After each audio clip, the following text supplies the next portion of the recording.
प्यारे बच्चों नमस्कार। कैसे हैं आप? मैं उम्मीद करती हूँ आप कुशल मंगल होंगे।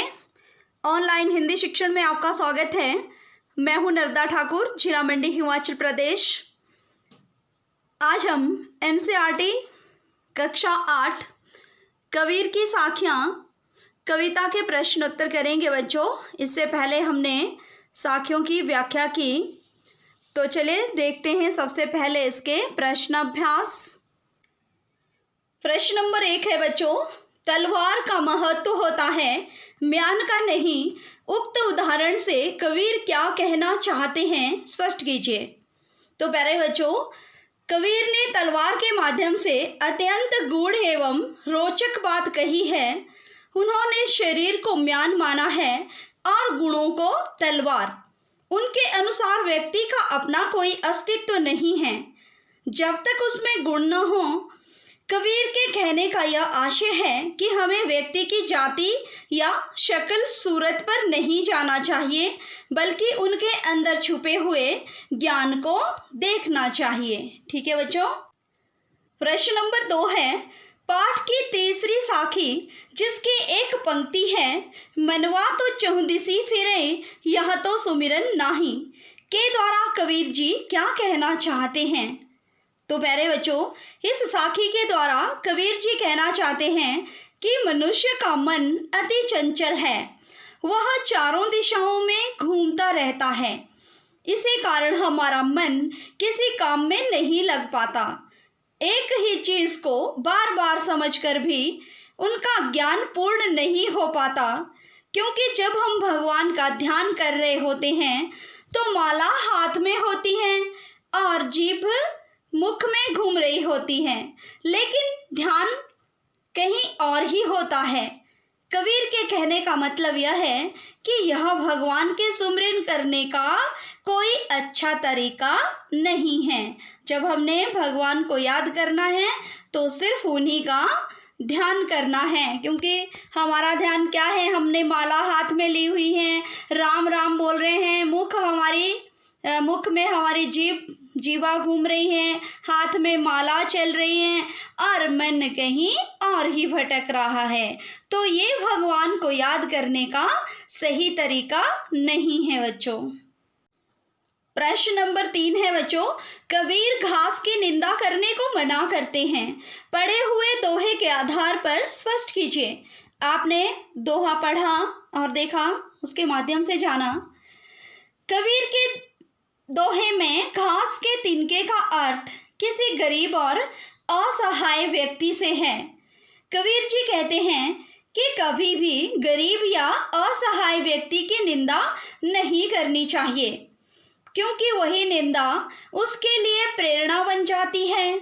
वही व्यक्ति अमीर या बड़ा बनकर हमसे हमारा बदला लेकर हमें अत्यंत दुख पहुंचाना चाहेगा, क्योंकि प्यारे बच्चों, सारे जो दिन हैं वो एक समान नहीं रहते हैं, बराबर नहीं रहते हैं, परिस्थितियाँ बदलती रहती हैं। इसलिए हमें किसी की निंदा नहीं करनी चाहिए।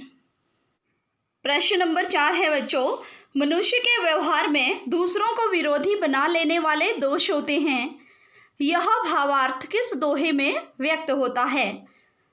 तो बच्चों, मनुष्य के व्यवहार में दूसरों को विरोधी बना लेने वाले दोष होते हैं। यह बात कबीर के निम्नलिखित दोहे से स्पष्ट होती है। आवत गारी एक है, उलटत होई अनेक, कह कबीर नहीं उलटिए, वही एक की एक। कहने का आशय यह है कि जब हमें कोई गाली या अपशब्द कहता है और हम भी बदले में गाली कहते हैं, वापस उन्हें वही अपशब्द कहते हैं, तो वह अनेक हो जाते हैं। कबीरदास जी कह रहे हैं कि ऐसा नहीं करना चाहिए, ताकि जो गाली है वो एक ही रहे। ठीक है, वो बुराई को अच्छाई से नष्ट करना चाहते हैं बच्चों, तो आपने इस बात का ध्यान रखना है। गाली का उत्तर गाली से नहीं देना है। अब पाठ से आगे, या आपा को डारी दे, दया करे सब कोय, ऐसी बानी बोलिए मन का आपा खोए। इन दोनों पंक्तियों में आपा को छोड़ देने या खो देने की बात की गई है। आपा होता है अहम, अहंकार या घमंड। बच्चों, आपा किस अर्थ में प्रयुक्त हुआ है? क्या आपा स्वार्थ के निकट का अर्थ देता है या घमंड का? प्यारे बच्चों, आपा एक प्रकार का क्रोध का भाव है। यह उत्तेजना एवं पराकाष्ठा को बढ़ाने का काम करता है। यहाँ आपा घमंड के निकट का अर्थ देता है। ठीक है बच्चों, इसी का प्रश्न नंबर 2 है बच्चों, आपके विचार में आपा और आत्मविश्वास में तथा आपा और उत्साह में क्या अंतर हो सकता है? स्पष्ट करें। तो प्यारे बच्चों, आपा और उत्साह में अंतर, आपा क्रोध, अभिमान, जलन, गुस्से आदि का पर्याय है। यह अंतर्मन को जलाने और गलाने का काम करता है। क्रोध में मानव की रुचियां और संयम समाप्त हो जाता है। यह शारीरिक क्षमता को बढ़ाने और घटाने का कार्य करता है। दूसरी तरफ उत्साह उमंग का दूसरा नाम है। उत्साह शरीर में रक्त का संचार करता है, मन को प्रसन्नता प्रदान करता है। किसी भी कार्य को करने में उत्साह की अत्यधिक आवश्यकता पड़ती है। उत्साह जितना अधिक हो सराहनीय है और क्रोध जितना कम हो उतना प्रशंसनीय है। तो प्यारे बच्चों, क्रोध नहीं करना है। ठीक है, पाठ से आगे का प्रश्न नंबर 3 है, सभी मनुष्य एक ही प्रकार से देखते सुनते हैं पर एक समान के विचार नहीं रखते। सभी अपनी अपनी मनोवृत्तियों के अनुसार कार्य करते हैं। पाठ में आई कबीर की किस साखी में उपयुक्त पंक्ति के भाव मिलते हैं? एक समान होने के लिए क्या आवश्यक है? लिखिए। तो प्यारे बच्चों, कबीर की निम्नलिखित पंक्तियों में उक्त पंक्तियों के भाव मिलते हैं। जाति न पूछो साधकी, पूछ लीजिए ज्ञान, मोल करो तरवार का, पड़ा रहने दो म्यान।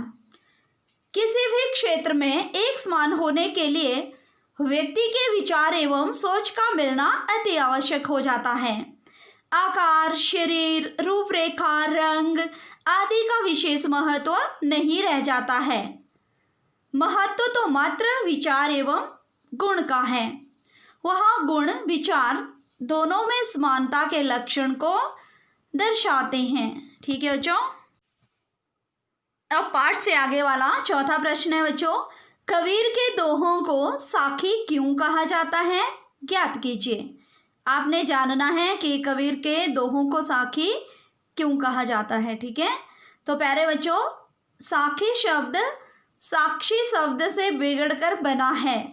इसका अर्थ है गवाही।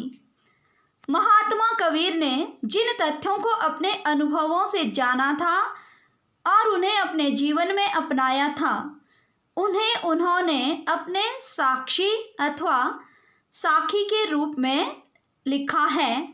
साखियाँ अनुभव किए गए सत्य के प्रतीक हैं और कबीर उस सत्य के गवाह हैं। तभी इन्होंने अपने दोहे का नाम साखियाँ रखा है। बच्चों, अब हम भाषा की बात कर लेते हैं। बोलचाल के क्षेत्रीय विशेषताओं के कारण शब्दों के उच्चारण में परिवर्तन होता है। जैसे वाणी शब्द का बानी बन जाता है, मन से मनवा, मनवा आदि हो जाता है। उच्चारण के परिवर्तन से वर्तनी भी बदल जाती है। वर्तनी क्या होता है बच्चों? जिसे हम इंग्लिश में स्पेलिंग कहते हैं।